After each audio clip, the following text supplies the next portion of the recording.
What is up, guys? It's Big Me Cheap here, and welcome back to another haul video. Now, I know I haven't done a haul video in a long time, but hey, I still said I was going to do it, even though I did start the podcast with Jack. So, hey, why not give a haul video? Now, I have a big haul today, like about 20 or 30 comics. Now, some people may be thinking, oh, that's not that big of a haul. For me, it is. You guys know that I don't really do massive hauls, but this is one of the exceptions. I had a bit of money to blow off, so why not spend it on comics? So anyway, I'm not going to ramble on this anymore. Let's get to the books. Now, first off, I just want to say I'm going to go in depth with these books. So, I'm going to give out my opinion on them and just a few side stories if I have any. So, first few books I want to show you, or first two books, are graphic novels. Technically, one's a trade paperback, but one of them is a graphic novel.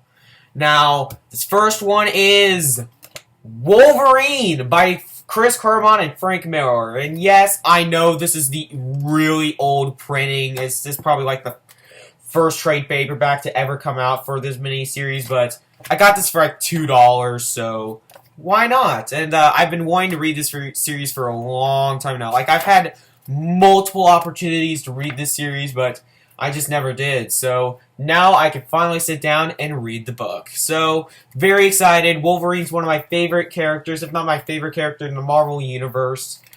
It just looks like a fantastic book. What more can be said? This next book is probably my most valuable book in my collection. Now, I know there may be an exception, or at least maybe tied with my Wolverine issue that I have, but I think this one takes the cake, and that is The Death of Captain Marvel, first print. I am so happy to have this book. I know this book has seen better days, but you know what? I don't care. I don't care about condition as long as it's readable. So, I picked this up for $3, and then when I got back home, I realized that it was worth $45 or at least $40. I cannot believe how big of a deal I snagged with this book. But, haven't read it yet, but I'm really excited to read it, even though the fact that Captain Marvel dies in this issue, but you know what? I don't care. It looks like a fantastic story. And then we start on to the single issues. Now, I have a lot of single issues, and I got some really good books. And so why not drag it on, and let's get it started with the Polybagged Return of Superman. Now, I actually haven't read this storyline yet. I've read Death of Superman and World Without a Superman, but have not read Return of Superman, but when I saw this for $2, I know it really goes for only like $5 or so, but I got this for like $2, so why not? And I technically do have Death of Superman, but it's not polybagged, so, but I am really wanting to polybag Death of Superman, but this will be fine for now. Really, really love this book, or at least the thought of the book. This next issue is probably one of the few new issues that I have, and that is All New Hawkeye issue number 4. Jeff Lemire is fantastic. What is there more to be said? Jeff Lemire is one of the greatest, is probably their best choice on who to replace Matt Fraction for. I cannot stress enough how good this book is. Guys, check it out. It only has one more issue to the story arc, so if you are waiting for the trade, it shouldn't be that much longer, because I think the next single issue doesn't come out this week, but the following week. But yeah, All New Hawkeye, really, really good book. These next two issues, I cannot even believe I got them for so cheap, but look what they got in the dollar bin! BAM! Look at it! The second and third appearance of Carnage for $1. I could not even believe how good of a deal this is. And just the fact that these are in such good condition for being in the dollar bin is a miracle. Now, only if they had 361 in the dollar bin. That would have been amazing. But yeah, great storyline, great quality issues. Carnage is one of my favorite villains ever, so of course, why wouldn't I leave this in the bin? This is fantastic. This next one was just a random Batman issue. They were just saying buy one, get one free for all Batman issues. So you know what? I was like, you know what? Screw it. I'll get it. And that is Batman Legends of the Dark Knight issue 41. Now, I actually haven't read this issue yet, but it's a self-contained story. That's what I really like about Legends of the Dark Knight is that a lot of these books are self-contained stories, so I don't have to like hunt down a certain issue to continue the story. This can be like a jumping on and jumping off point. So yeah, very happy. Got this for $1 again, so why not? Now I'm really sure, yeah, these next 3 issues I got for free, entirely free, and that is. One of them is Final Crisis Resist. It's like a special for Final Crisis. It was free. Why not? I haven't even read Final Crisis yet, so yeah, I think I may just this is just good to have, I guess. But yeah, that's it. Haven't even read it yet, so yeah. So awkward. These next 2 books are... Okay, this is going to be a mouthful. Brightest Day, Green Lantern, Emerald Warriors, issue number 1 and issue number 2. I was meaning to read these books a while back, but, one problem. I cannot stand Guy Gardner, and he is the Green Lantern in these books. I cannot stand Guy Gardner. I think he's just a complete jerk to everybody. But, I'll give these a try. These were free, so why not? But then, this is probably the stack of books I'm the most proud of. If any books I say I got the best deal off of, these would be it. And I got, for $20, tell me if this is a good deal. Is this a good deal or not? For $20, I got the entire series of Infinity Gauntlet. Issue number 1, issue number 2. Now, you might be thinking, why did you pick this up? Well, it was $20, but issue number 3, but it's missing its cover, but I don't care. Still good condition otherwise. Issue number 4, which is probably tied for Batman 36 with as my favorite comic cover ever. I love this cover. Issue number 5 and issue number 6. Now, I'm just gonna hold up issue number 4. This is such a glorious issue that cannot be denied. But Infinity Gauntlet is hands down the best Marvel event ever. I always thought it was gonna be Civil War and always will be Civil War, but Infinity Gauntlet, after rereading it in these single issues, it easily took the cake. This is, if I were to review the series, it would hands down be a 10 out of 10. This is Marvel at its prime. Thanos is really just an amazing villain. He may become my favorite villain other than the Joker. He could beat Carnage and Venom for my favorite Marvel villain. But yeah, love this series to death. They also had my local comic book shop also had all of Infinity War for $17, so I may pick that up, but I don't know. But Infinity Gauntlet, very, very happy to have this.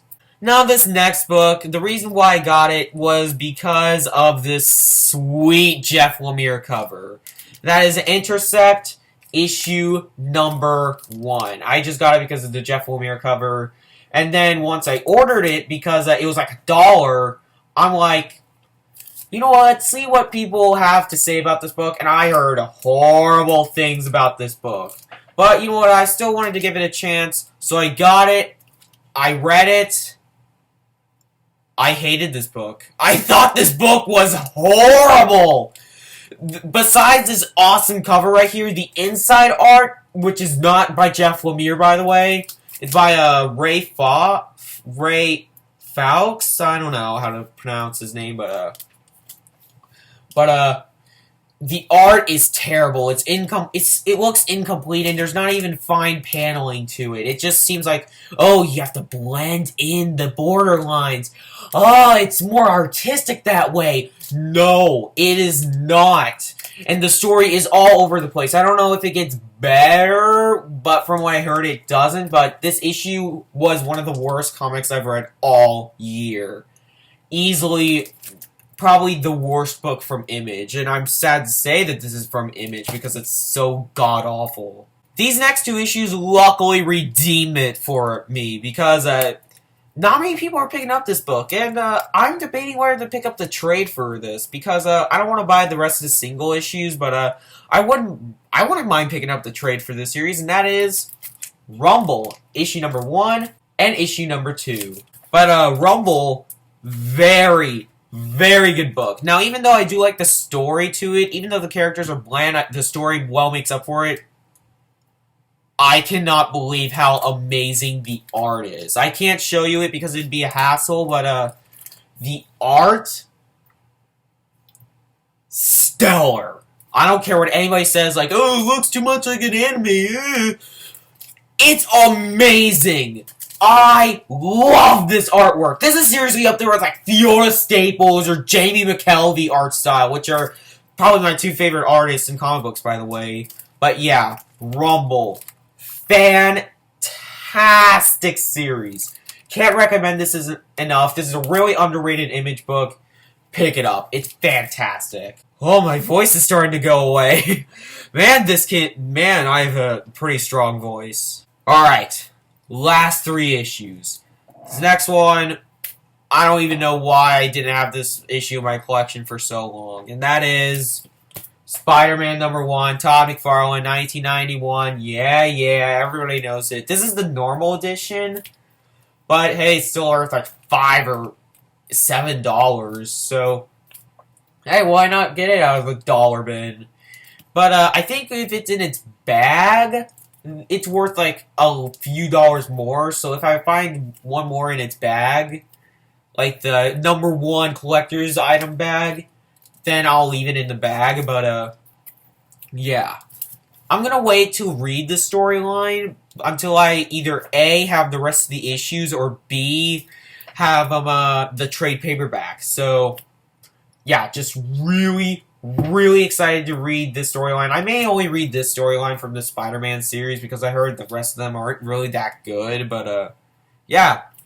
Very excited to read Torment. This next issue is a weird one. Now, let me just say this right now. It's The Surface, issue number 1. It looked interesting enough, so I decided, let's give it a try. It came in the mail, and the first thing I noticed, it's an okay story, but the art is horrible. Like, the art made me almost drop this book. Like, I may be just dropping this book for good for how horrible the art is, even though it's an okay story, but, I don't care how amazing the story is. If the art continues to be like this will be easily a drop. Because I can't stand this artwork. And also the characters are forgettable. The only thing that's really significantly decent is the story, which is probably the most important aspect, sure, but the art is just terrible. Bland characters, bland setting, kind of blandish concept, but it had potential, but this will be a drop, probably.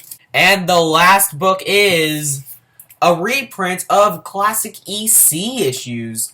Tales from the Crypt, issue number 5. And it's a really thick issue. I mean, look at that. I don't know if you guys can tell, but hey, that's really good size. But we're always really wanting to get into, like, Tales of the Crypt and, like, EC stuff like this. But the problem is, it is impossible to find EC issues, like original issues. So the only good way of finding them is like these really cheap and really efficient reprints. So if I find some more of these, sure, I'll pick it up. Even though I haven't read this issue yet, I may at least pick up a few more, even though if I don't like this issue, just to try it out. But yeah, some really classic material here, and I can't wait to get into it. And that'll be the video, guys. What did you guys buy? I want to know, what did you guys buy recently in comics? So comment down below and tell me which one. Tell me your answer, because I really do want to know. And also follow me on Twitter. But anyway, I'm not going to ramble on anymore. I'm Mega Man Chief Fan, and I'll see you later, guys.